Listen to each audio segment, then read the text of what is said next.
Naima. Militan Hizbullah meluncurkan sekitar 40 roket ke Israel Utara pada Kamis 27 Juni sore. Serangan ini membuat warga yang tinggal di sekitar Galilea panik dan ketakutan. Video amatir yang direkam salah satu pengendara menampilkan puluhan roket Hizbullah melesat ke udara. Tak lama kemudian, sirine peringatan mulai berbunyi sebagai tanda bahaya. Pengendara tersebut hanya bisa berlindung di samping mobil sambil berusaha menenangkan diri. Dalam pernyataan resminya, Hizbullah mengaku meluncurkan puluhan roket Katyusha ke pangkalan militer Israel di Galilea. Serangan itu merupakan respons atas kematian seorang anggotanya di Lebanon Selatan akibat dibunuh Israel. Pasukan pertahanan Israel mengklaim sebagian besar roket yang ditembakkan Hizbullah berhasil dicegat Iron Dome. Namun beberapa roket lainnya jatuh dan menyebabkan kerusakan dan kebakaran.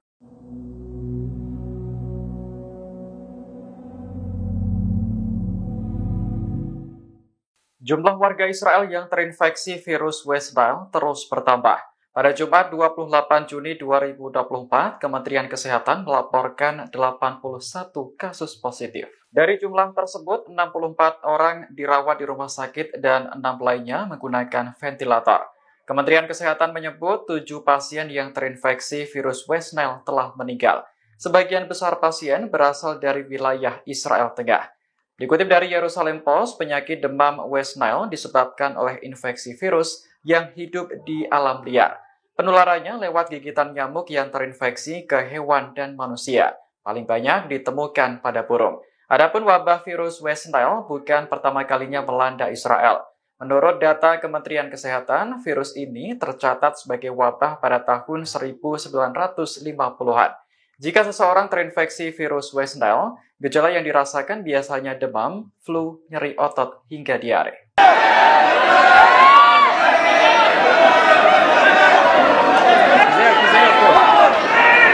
Ratusan Yahudi ultra-ortodoks memblokir jalan raya utama di Israel Tengah pada Kamis 27 Juni siang. Mereka memprotes keputusan Mahkamah Agung yang mewajibkan kaum Haredi untuk dinas militer. Haredi adalah sebutan lain bagi penganut Yahudi ultra-ortodoks. Selama ini, pemerintah Israel memberikan keistimewaan pada komunitas tersebut. Kaum Haredi bisa terbebas dari wajib militer jika mendaftar di Yesivos untuk mempelajari kitab Taurat. Mereka akan mendapat penangguhan berulang-ulang hingga mencapai usia pengecualian militer. Namun setelah Perang Gaza pecah, rancangan undang-undang yang mewajibkan Haredi berdinas dibentuk. Bahkan rancangan undang-undang tersebut kini telah disetujui oleh Mahkamah Agung pekan ini. Kaum Haredi pun dengan tegas menolak keputusan tersebut. Mereka bahkan lebih memilih dipenjara daripada menjadi tentara.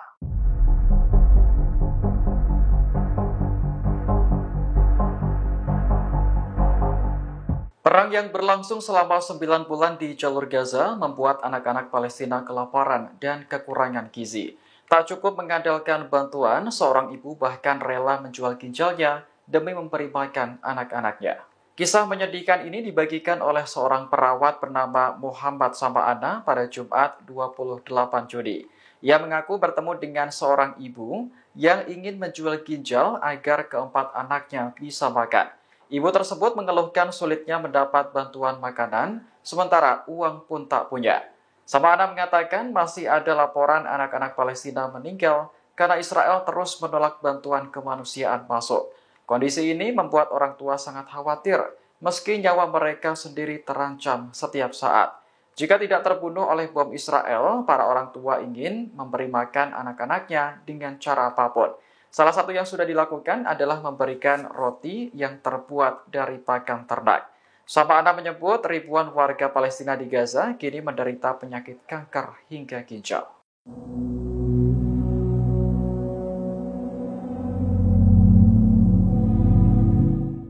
Pengadilan Kriminal Internasional atau ICC dilaporkan telah menunda proses pengambilan keputusan untuk menangkap Perdana Menteri Israel Benjamin Netanyahu. Penundaan tersebut menyusul permohonan Inggris pada 10 Juni lalu yang memberikan pembelaan terhadap Israel. Keputusan ICC pada Kamis 27 Juni kemarin tidak hanya mengabulkan permintaan Inggris untuk melakukan intervensi.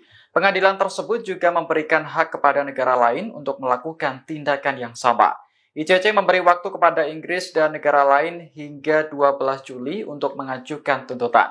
Nantinya seluruh laporan dan hal-hal yang didebatkan dalam masalah ini akan dipublikasikan. Namun proses surat perintah penangkapan tetap dirahasiakan untuk menghindari peringatan kepada tersangka. Sebelumnya, Jaksa ICC Karim Khan telah mengajukan permohonan surat perintah untuk menangkap Netanyahu pada Mei 2024. Alasannya karena Netanyahu dianggap bertanggung jawab atas kejahatan perang di Gaza. Namun Israel, Amerika Serikat, dan sekutunya menentang yurisdiksi ICC atas penyelidikan kasus tersebut. Aksi unjuk rasa memprotes wajib militer bagi umat Yahudi ultra-ortodoks berakhir ricuh. Ratusan massa terlibat bentrok dengan polisi di Israel Tengah pada Kamis 27 Juni siang. Bahkan beberapa di antaranya diseret, ditangkap, dan diusir menggunakan kuda. Protes ini muncul setelah Mahkamah Agung menyetujui wajib militer bagi pria ultra-ortodoks atau Haredi. Mereka sebelumnya terhindar dari wajib militer karena mempelajari kitab Taurat. Namun setelah Perang Gaza pecah, rancangan undang-undang yang mewajibkan Haredi berdinas dibentuk.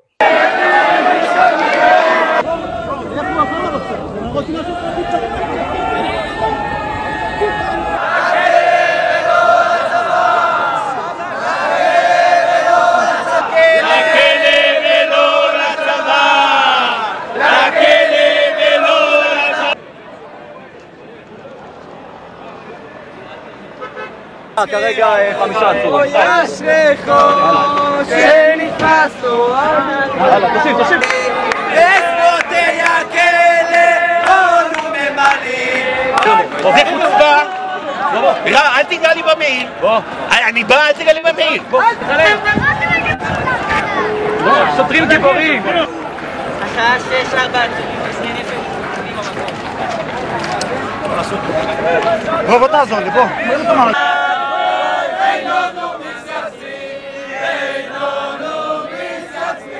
Download Tribun X sekarang, menghadirkan lokal menjadi Indonesia.